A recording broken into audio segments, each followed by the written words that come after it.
তিন শ্রেণীর ব্যক্তির বিরুদ্ধে আল্লাহ বলেন আমি নিজেই কিয়ামতের দিন মামলা দায়ের করব। I will be against them in the day of judgment. Three categories of people I will be against them in the day of judgment.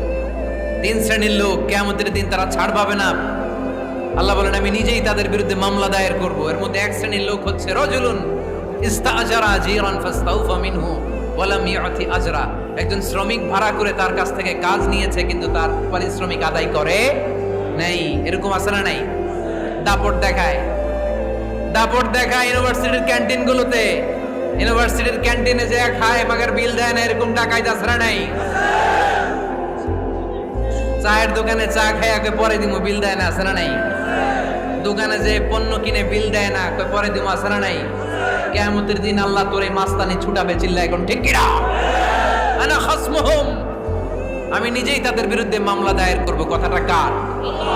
এজন্য বিশ্বনবী বললেন খবরদার, মেহনতি মানুষ, খেটে খাওয়া মানুষ, এদের দোয়া কবুল হয়ে যায়। আতুল আজিরা আজরাহু ক্বাবলা আন ইয়াজিফা আরাকুহু। খবরদার, বিশ্বনবী বললেন শ্রমিকের ঘাম শুকিয়ে যাওয়ার আগে তাদের পারিশ্রমিক মিটিয়ে দাও। বিশ্বনবীর বিখ্যাত হাদিস, আতুল আজিরা আজরাহু ক্বাবলা আন ইয়াজিফা আরাকুহু। শ্রমিকের ঘাম মাটিতে লাগার আগে, শুকিয়ে যাওয়ার আগে তাদের পারিশ্রমিক মিটিয়ে দাও।